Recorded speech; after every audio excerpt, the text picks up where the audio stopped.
Tiempo, latín tempus, medida del devenir de lo existente, el mismo devenir como sucesión continuada de momentos, el existir del mundo subordinado a un principio y un fin, en contraposición a la idea de eternidad. Imagínense que tuvieran un traje que les permitiera viajar por el espacio y por el tiempo. Imagínense que con ese traje se pudieran trasladar a cualquier punto de esta galaxia. Imagínense que el único aparato que les sirve para saber en qué lugar exacto del espacio-tiempo van a aparecer, se les rompe. Todo eso y mucho más es Crisis Temporal, una comedia psicotrónica que he creado para todos ustedes.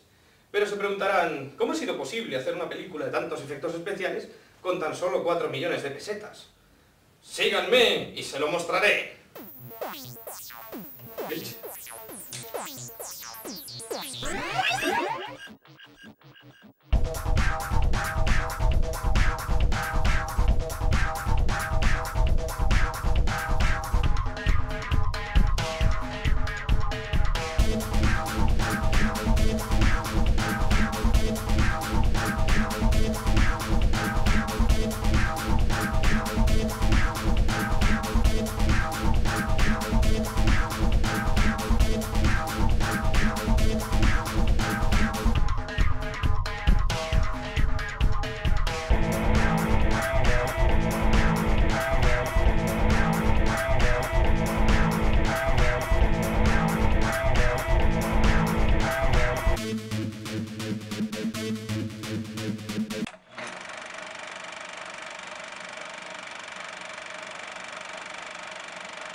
Empezamos a hacer cortometrajes cuando teníamos 15 años. Desde el primer cortometraje que hicimos estaba claro que lo que más nos gustaba eran los efectos especiales y las películas de marcianos. De hecho, el primer cortometraje, Las gemas de Kaar, transcurre en el año 5000 y sale una serie de mutantes, ¿no?, vestidos con bolsas de basura. Todo era improvisado. Normalmente, la verdad es que lo filmábamos según nos iba ocurriendo, no hacíamos casi planificación. Si acaso algunos dibujos, algunos pequeños storyboards. Entre mi amigo José Luis y yo hacíamos todo el trabajo. El inventarnos la película, ir haciendo los planos, la sonorización, hacíamos todo en Super 8, con las cámaras que tenían nuestros padres o con película que encontramos en cualquier lado, ¿no? Fundé la compañía Nuclear Films con la intención de hacer un largometraje de micropresupuesto. Me compré una cámara de 16 milímetros, una Bollier, y con ella hice 2 cortometrajes de prueba para comprobar la viabilidad del proyecto, si era posible y qué costes podía tener. Esos 2 cortometrajes ya me sirvieron de prueba, no solo en el sentido de los costes, sino en el sentido de los planos, los encuadres, posibilidades de la ciencia ficción, posibilidades de efectos especiales, etc.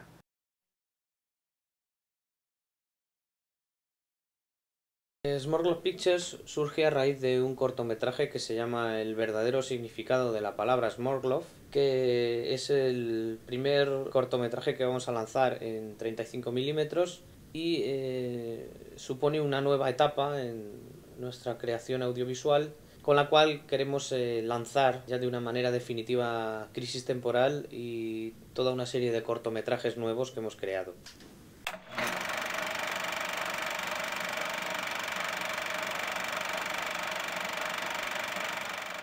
La idea de la película me surgió en 1990 mientras escuchaba música electrónica. Se me ocurrió que un personaje llamado Flynn, con un traje futurista, aterrorizaba a una chica que se estaba dando una ducha y del susto se le caía la toalla. Poco después desarrollé una sinopsis, pero no llegó a más porque en ese momento todavía no sabía escribir un guión en condiciones. Luego, 6 años después de hacer un curso de dirección cinematográfica, conseguí escribir mi primera versión del guión. Tuve que modificarlo unos 7 veces, hasta tener un guión definitivo que no fue definitivo. En las primeras versiones del guión se incluían unas secuencias muy complejas. El bar mutante, la nave pirata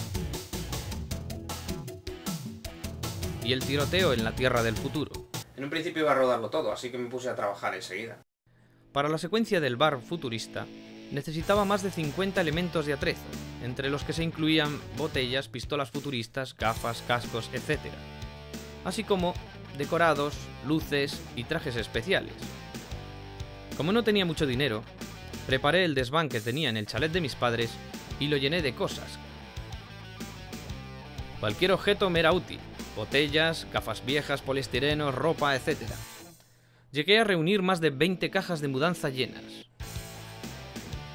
Mientras realizaba los storyboards, fabriqué todo tipo de elementos de atrezo, usando cualquier invento que me venía a la cabeza.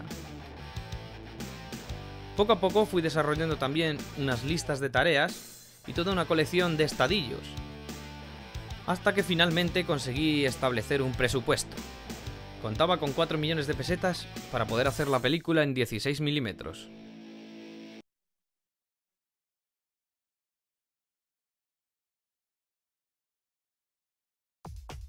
Los vestuarios tenían que ser divertidos e improvisados, pero también algo creíbles.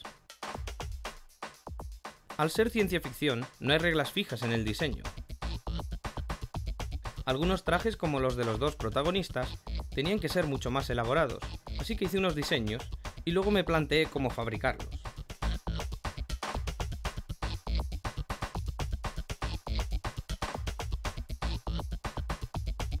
Hice algunas pruebas y finalmente lo simplifiqué bastante. El traje de Flynn lo construí con látex plástico aplicado directamente y pintado después con un spray metálico. Y el traje de Dren se simplificó en una cazadora y un pantalón militar. Sobre esta base se aplicaban todos los accesorios, como por ejemplo las coderas, rodilleras, etc.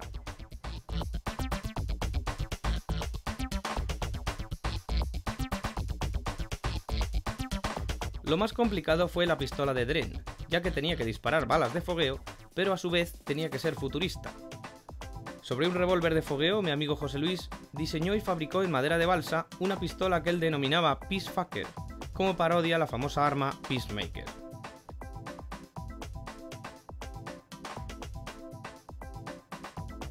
Después yo realicé unos moldes de escayola y copié la carcasa de madera de balsa en resina.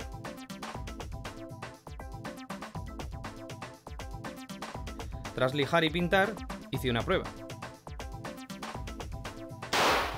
Al ver que la carcasa no explotó, me dediqué a otra cosa. Las escenas futuristas requerían más de 20 trajes diferentes. Quería parodiar la famosa secuencia de la taberna de Mos Eisley de la Guerra de las Galaxias.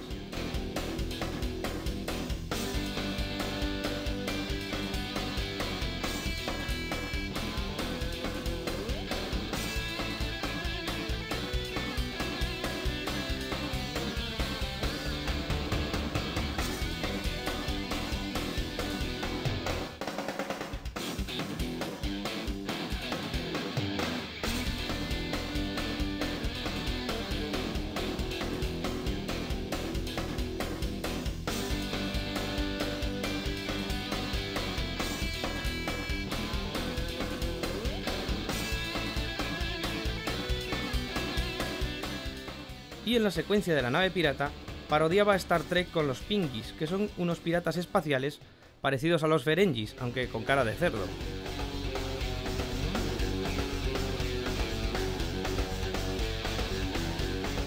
También había otra secuencia futurista en la que dos policías del siglo 30 tiroteaban a un mutante en la Tierra. Los policías tenían que tener unos trajes iguales, así que tuve que realizar unos diseños partiendo de los materiales que tenía almacenados en el desván. Como las tres secuencias finalmente no se pudieron rodar, aproveché los trajes en las secuencias del juicio, creando personajes como el agente A724X, el juez Rosquillus y el sargento Abundius. Y el resto de los trajes fueron aprovechados básicamente en la secuencia de la nave espacial con los diferentes trajes que lleva Flynn. También se aprovecharon muchos trajes en la secuencia simplificada del bar mutante que se rodó posteriormente.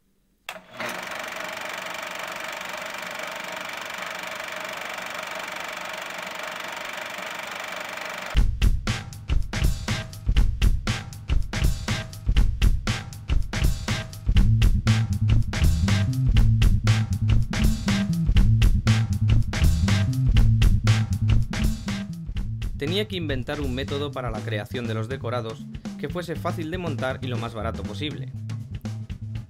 Utilicé cartulinas y las plastifiqué con látex vinílico. Otras las recorté y les puse un papel vegetal translúcido. Y también usé pósters de cine viejos y después de pegarles trozos de plástico o cualquier cosa que encontraba, los pintaba de un color marrón óxido. Tenía telas, estores viejos y tubos.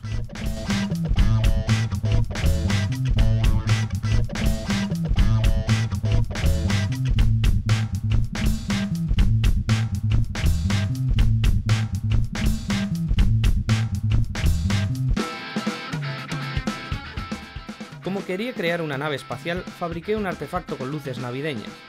Hice transparencias de ordenador simulando mandos y botones.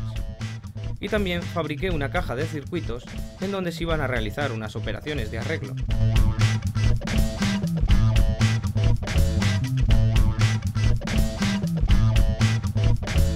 Todo ello se juntó en una habitación y se convirtió en una especie de interior de nave chatarra.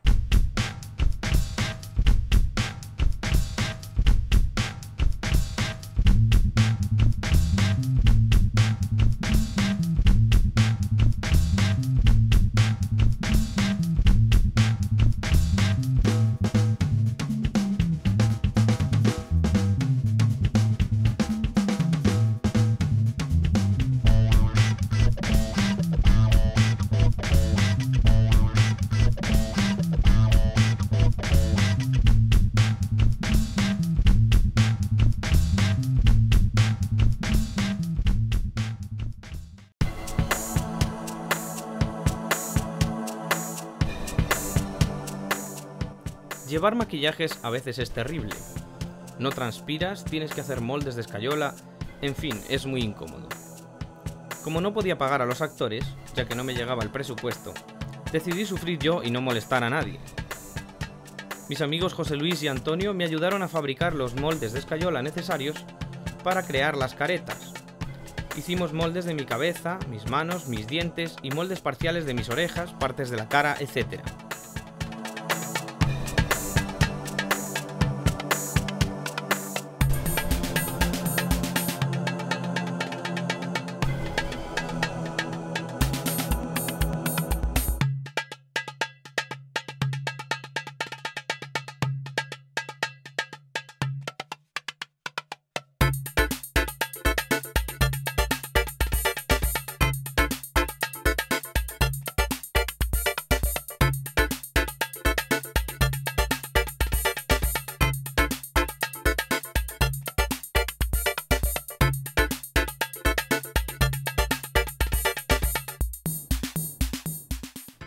Diseñé los personajes aproximadamente adaptados a mi cabeza, y partiendo de ella los esculpía en plastilina, sacaba un molde de escayola y finalmente realizaba el vaciado en látex.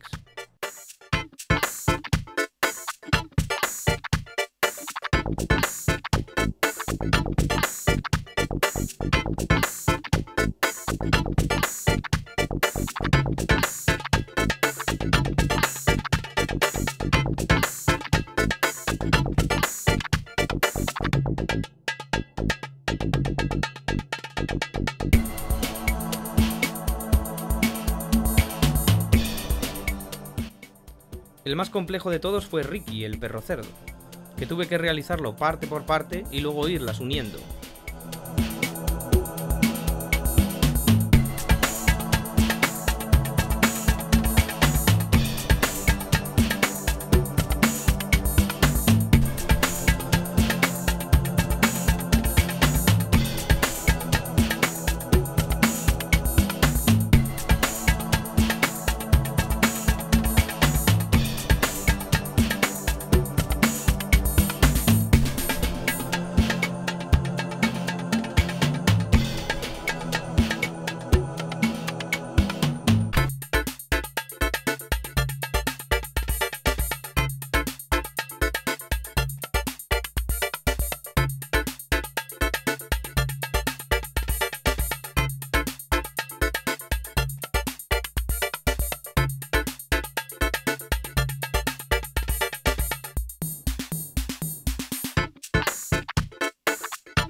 Nave pirata completamente nueva.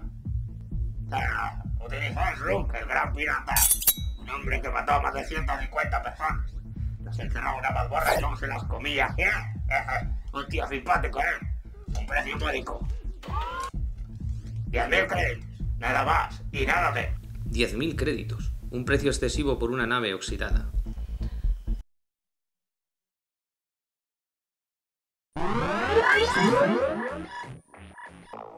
El efecto desaparición era clave en la película.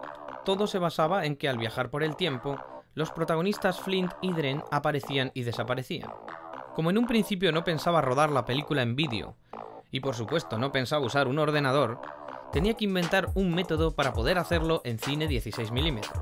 Entre mi amigo Antonio y yo hicimos pruebas en Super 8 y descubrimos dos métodos para hacer el efecto. El primero consistía en reflejar una luz en un pequeño espejito y poner 2 o 3 fotogramas con la luz reflejada. El segundo consistía en construir una caja con un cristal transparente en diagonal que reflejaba la luz de una bombilla halógena en medio del encuadre. Construí una caja de madera con una luz halógena y utilicé esta forma de hacer el efecto en prácticamente toda la película. Lo más curioso del caso es que al pasar la película a vídeo y trabajar con el ordenador, sustituí todo ese efecto por un efecto digital.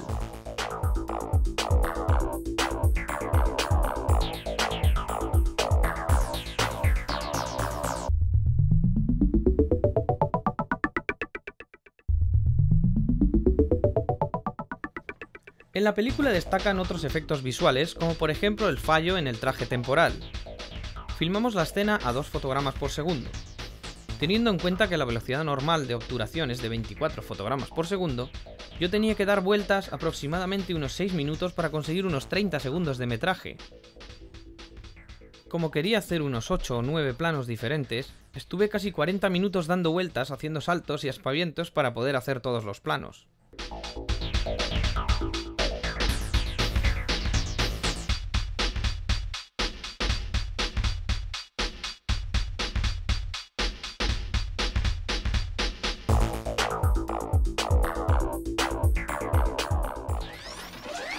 ¿Qué pasa?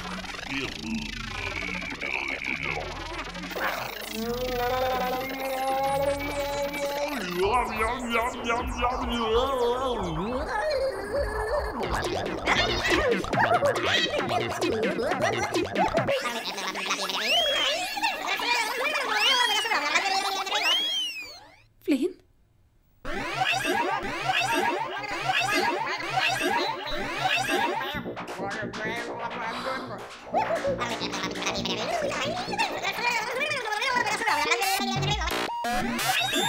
¿Estás ahí, Flynn?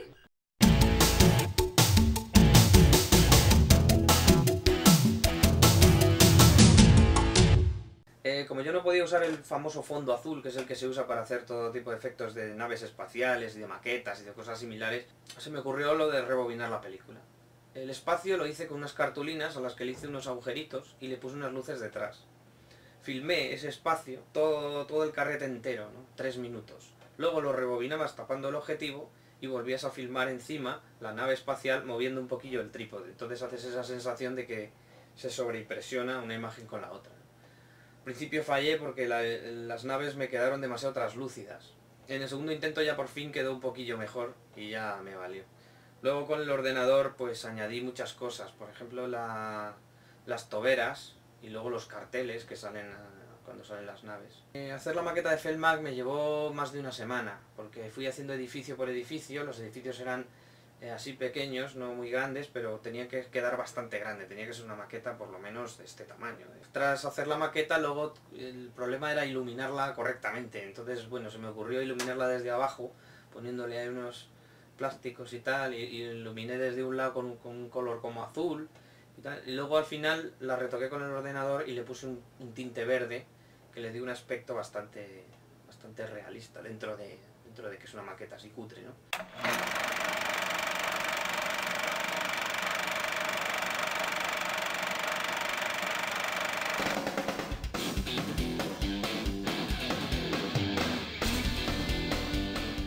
Como sabía que iba a rodar en la casa de mis padres, hice unos storyboards muy detallados basándome en el lugar exacto en donde iba a rodar.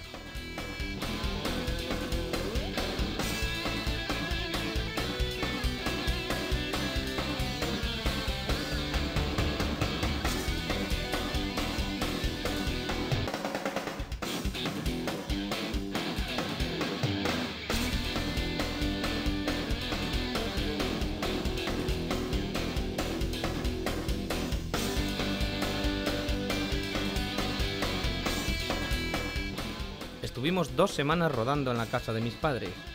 Todo el rodaje transcurrió sin novedad.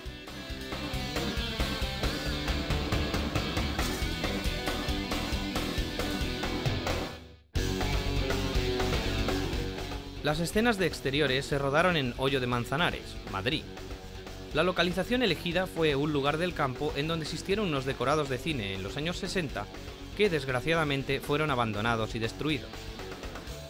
Los decorados se dividían en dos, un pueblo del oeste y una pequeña reproducción de una calle de Chicago. En ese mismo lugar se rodaron cientos de spaghetti westerns, entre los que destaca Por un puñado de dólares, de Sergio Leone y protagonizado por Clint Eastwood. La secuencia que rodé fue exactamente en la destruida calle de Chicago, en donde se sitúan Flynn, Dren y Lucía. A pesar del día soleado, hacía bastante frío, ya que estábamos a finales de noviembre. Lo más curioso de esos días en el campo fue la invasión de un rebaño de cabras. Mis amigos se empeñaron en rodar algunos planos de las cabras, que finalmente fueron aprovechados en la copia final. En la secuencia en la que Dren se electrocuta, como rodábamos en un amplio salón y teníamos espacio, mis compañeros decidieron hacer un traveling en el plano general al principio de la secuencia. Es el único traveling de la película. Para poder realizar este maravilloso movimiento de cámara, disponíamos de una pequeña dolly de 3 ruedas que se acoplaba al trípode. El movimiento era muy sencillo, pero con tan pocos medios se convertía en una complicación. Usábamos una pequeña plataforma de transporte en donde se situaba el operador de cámara. Una persona empujaba esta plataforma y otra persona empujaba el trípode con las ruedas. Nos llevó varias horas el hacer el plano, ya que era muy difícil obtener un movimiento uniforme.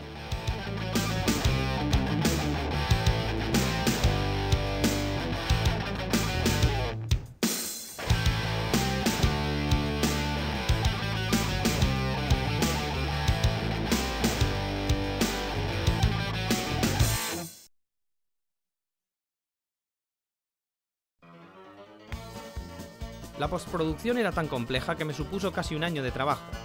Debido a que todas las secuencias rodadas en 16 mm no tenían sonido directo, tenía que simular todos los efectos sala. Poco a poco realicé los ruidos casi uno por uno, dedicando horas y horas durante varios días.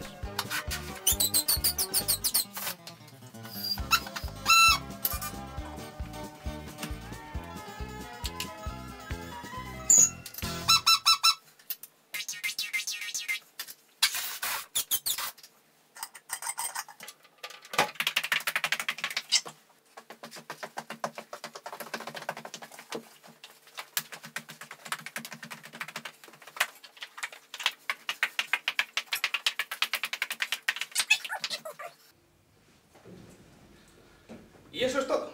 Gracias por su atención y espero que disfruten y se diviertan con mi película. A propósito, ¿tienen hora?